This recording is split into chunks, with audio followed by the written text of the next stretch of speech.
what should I focus on when analyzing Amazon PPC reports? When it comes down to Amazon PPC reports, you should focus on whatever your goal is. If you have the goal to bring in more eyeballs to your listing, then you should look into impressions and clicks, right? If your goal is to optimize whatever performance you already have, you would be looking at through rate. If you have the goal of making more sales, you would be looking into compared to last time when I spent, let's say, $100 on this keyword, and now I'm spending $200 on that keyword, and now I had budget for it. The budget is not going to run out during the day. Does it make sense for me? So when it comes down to this, really it's going to come down to what is your goal with the campaign itself, because that is the thing that you should be focused on. What you should not be focusing on. Even more important thing is that, especially as a beginner, when I started Amazon ads, there's so much content out there, and there's so much like, look at this and look at that and LTV and so on. It's like, yes, those things are important when it comes down to you want to optimize for them. But if you do not want to optimize for them,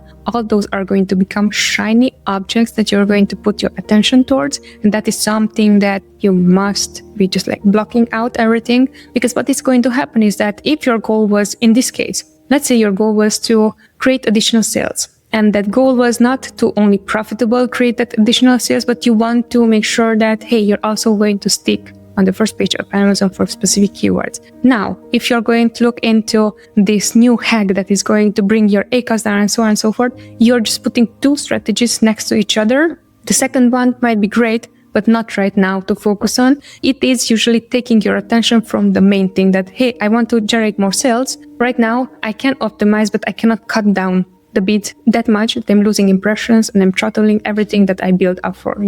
One of those questions come in just earlier when they were saying, hey, I'm in product launch phase and I want to get from this ACoS, high ACoS, this low ACoS. How do I do that? It's like, yes, no one knows you. You're just launching your product, and yet you're still limiting want to do it also profitable. Think of it like a business expense. Whenever no one knows you, no one knows your brand, you would be spending upfront way much more to just get known, rather than if already someone knows you and they are just going to purchase your brand no matter what, because you are already a known brand. That is a different game ball, right? But when it comes down to what should you focus on when analyzing your report, have the one goal, and then based on the one goal, okay, did I achieve this goal? Great. Did I improve my sales? If that was the goal, because usually with ads, that is the goal. You're going to generate more sales. Now, the second thing, there's no guarantee that's going to be sales that are always profitable, right? So from now on that the sales are there, can you optimize this towards profitability? That is goal 2. That is not goal 1.